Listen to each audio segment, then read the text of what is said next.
তো দেখছেন বন্ধুরা, আমি আজকে আমার যে অফিসে আমি কাজ করি সেখানকার এক মেম্বার দাদার নিজের বাগান।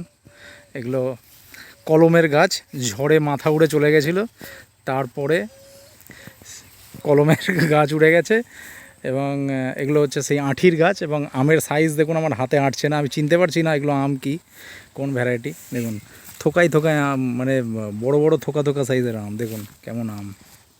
ঠিক আছে, এখানে তো ডাল ভেঙে পড়েছে, ঠিক আছে, আপনাদেরকে দেখাই। ওখানে দেখুন ডাল ভেঙে পড়েছে, নুইয়ে পড়েছে। আমের সাইজ দেখছেন কত বড় বড় সাইজ। এই আম দেখুন কত বড় সাইজ, আমার হাতে আঁটছে না, এত বড় বড় কোন আম। প্রচুর ভ্যারাইটি, ঠিক আছে। ছোট্ট একটা গাছ, ঠিক আছে। এটা একটা কোন ভ্যারাইটি, সম্ভবত মল্লিকা, ঠিক বুঝতে পারছি না কি ভ্যারাইটি আছে, দেখে মনে হচ্ছে মল্লিকা, ঠিক আছে। এদিকে একটা ছোট গাছ রয়েছে, দাদার সাথে কথা হচ্ছে এটাকে যদি কাটিমনের বাগান করা যায়, এখানে 1-200 গাছ কাটিমন বসা যাবে। এটা মনে হচ্ছে আম্রপালি, আম দেখে আম্রপালি মনে হচ্ছে, এটা আম্রপালি মনে হচ্ছে। অম্বিকা, অরুণিকা, চাকাপাত সব সমেত মিশ্র ফলের বাগান একটা করাই যায়। আরও কিছু গাছ রয়েছে, ওগুলোও দেখব। এই দেখুন, এটা লক্ষণভোগ মনে হচ্ছে, তাই তো? লক্ষণভোগ, আমাদের মালদার বিখ্যাত লক্ষণভোগ। গাছে যথেষ্ট ফলন, ঠিক আছে।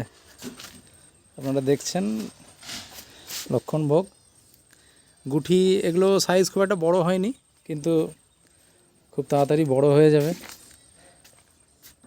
খুব তাড়াতাড়ি আবার ভিজিট করতে হবে পাকা আম খাওয়ার জন্য। দেখুন বন্ধুরা, এগুলো হচ্ছে খিরসাপদ আম, আমাদের মালদার সেই বিখ্যাত খিরসাপদ আম। দেখুন রং আসা শুরু হয়েছে, খুব তাড়াতাড়ি পেকে যাবে আমগুলো। খুব সুন্দর গঠন এবং ফলনও হয়েছে, গোটা গাছে ঝুলছে, হ্যাঁ, চারিদিকে ঝুলছে আম, খুব সুন্দর। এটা আর একটা খিরসাপদ গাছ, কি সুন্দর আমের ফলন, দুর্দান্ত দুর্দান্ত ফলন, দুর্দান্ত, কি সুন্দর ফলন আপনারা দেখছেন, ঠিক আছে। খুব সুন্দর ফলন, খুব সুন্দর ফলন হয়েছে গাছে, যেদিকে তাকাচ্ছি সেদিকেই ফলন।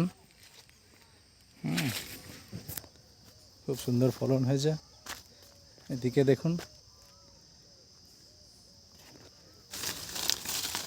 খুব সুন্দর ফলন।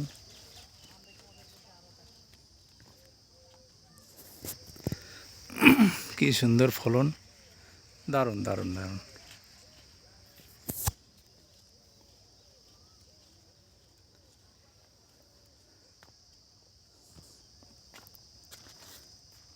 তো আজকের ভিজিট এইটুকুই থাক, পরবর্তীতে আবার আপনাদের সাথে দেখা হবে।